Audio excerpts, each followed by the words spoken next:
Hi, my name is Parma Chattopadhyay, class of 2006, course 9 and course 15 at MIT. I have worked at the Department of Youth Services, Greenpeace, as well as AmeriCorps as a political activist and a teacher. I am honored to speak to the world's foremost intellectual, Noam Chomsky, in this interview about issues of world democracy. Professor Chomsky, what do you think about the circus element of today's politics? If you look at the sociological spectrum of the people who don't vote in the United States, it's roughly the same as the people in Europe who vote for one of the social democratic or labor-right policy parties. We don't have them here. We only have business parties. Tom Ferguson, a fine political scientist, just did an analysis of the 2014 election. It turns out to be pretty much like about 1830, at a time when voting was restricted to propertied white males. The actual voting county by county looks very much like that. So where does the clownishness come from? The kind of Trump phenomenon appeals to people like this. Absolutely. Somebody's finally saying something. Down with everyone. We hate everyone. So this guy's going to get rid of all of them. Okay. And he does it like a clown. Yep. And might well win the election. What do you think that 2016 foretells for world democracy? 30 years of what are called neoliberal policies. It's basically an assault on populations of the world. The impact is pretty much the same everywhere. Stagnation or decline for a large part of the population, a concentration of wealth in very few hands, undermining of democratic participation, a lack of responsiveness of governments to populations. There are two possible reactions to this. One would be to organize and struggle and overcome it. The other is to be depressed and angry and in fact die. So one of the striking, quite startling recent discoveries, which you probably saw, was that in middle age, roughly 45, 55, less educated white males, that sector of the population mortality is actually increasing. That never happens in a developed society. Always goes down. And it's a result, the analysts say, of depression, drinking, hopelessness. And there's a huge campaign to get people to blame this on even more vulnerable people. So you blame it on immigrants, or on welfare mothers, or on cheats, but not on the people who are carrying it out. It's happening here, it's happening in England, it's happening in Europe, and it's a part of the reason for the lack of significant response is that this period has been correlated with a massive attack on the kinds of organizations in which the general population can get together to form policies, even to form opinions, which you just don't do by yourself when you're sitting alone watching television. So, for example, in Europe, where the same phenomena are very visible, a lot of the problem traces back to the undermining of popular democracy by concentrating decisions in the Brussels bureaucracy. The EU, they have the northern banks looking over their shoulders. That's their main constituency, and you can see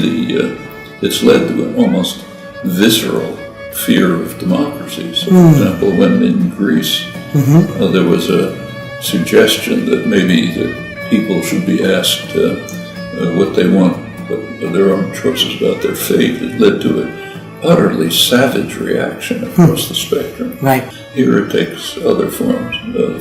Main form here is that the population is just unrepresented.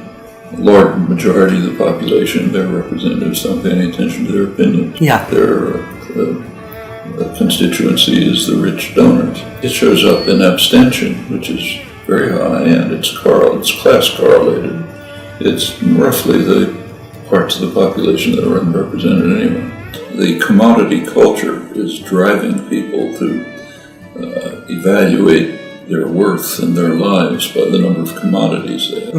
And of course there's a huge amount of propaganda. It's not just the kind of stuff we talked about in manufacturing consent. The main propaganda, which we didn't discuss much, is the public relations industry, the advertising industry. Absolutely.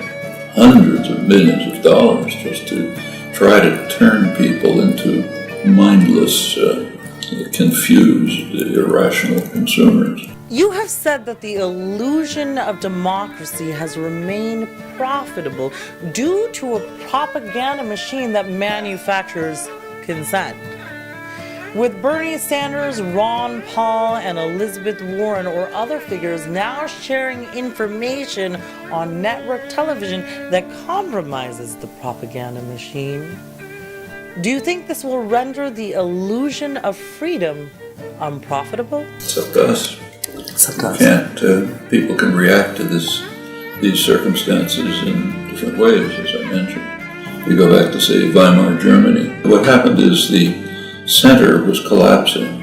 The main political establishment was collapsing. There was ferment on the moderate left, the labor movement, the socialist, communist parties. There was ferment on the right, which became the Nazis. Could have gone either way. In 1928, the Nazis had about 3% of the vote. 1932, they had about a third.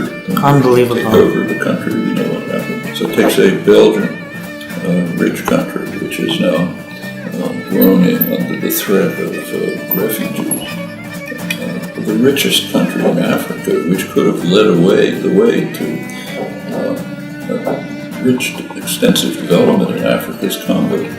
They had at the time of liberation, 1960, they had a very effective young leader, the most promising young nationalist leader in Africa, Patrice Lumumba. So what did they do with him? Well, the Belgians murdered him. They managed to get to him before the CIA, which was under orders to murder him. He was murdered, his body was cut to pieces and dissolved in sulfuric acid. We're not like ISIS, you know. No. And what happened then is the United States and Belgium and others supported a miserable, brutal, murderous kleptomaniac who destroyed the country. Now it's the area where the worst atrocities in the world are going on in eastern Congo.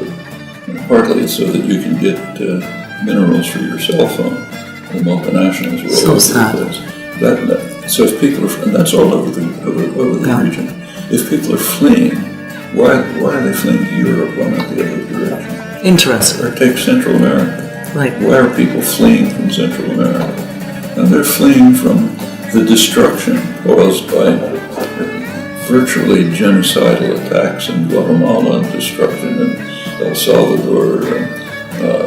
One of the main sources of refugees now is Honduras, which was always very poor. It was turned into a real torture chamber after the military coup a couple of years ago, which was legitimized by Obama, by nobody else. So yeah, people are fleeing, so we drive them back, and we coerce Mexico into keeping them away from our borders, just as Europe is trying to buy off Turkey and keep them away from our borders. So we generate the refugees. We wail when a small number of them come here, and we ask the poor countries to accept the results of our atrocities. I mean, the bombing of Libya alone, first of all, destroyed Libya. It undermined what could have been a peaceful settlement. The African Union had pretty reasonable proposals for settlement, which Gaddafi agreed. The imperial powers, the U.S., Britain, and France, disregarded it, decided to bomb, ended up destroying Libya. It's in the hands of warring militias, but also setting off a flood of weapons and jihadis all over Africa, well into the Middle East. The worst terrorist atrocities in the world are in West Africa now. Arms and jihadis, mainly from Libya. It's also opened a funnel for people to flow into Europe from the countries that have been devastated by European assaults for hundreds of years. That doesn't matter to us. All we want to do is keep them away from us, because We want to be rich Right. and quiet, live our happy lives in peace. It was a pleasure to speak to Noam Chomsky in this interview, filmed by Stee McMorris and Warren Lynch. It is with great enthusiasm that I left Noam Chomsky's office, who applauded me for doing something good with my MIT degree. Please check out my other videos at www.parmachai.com.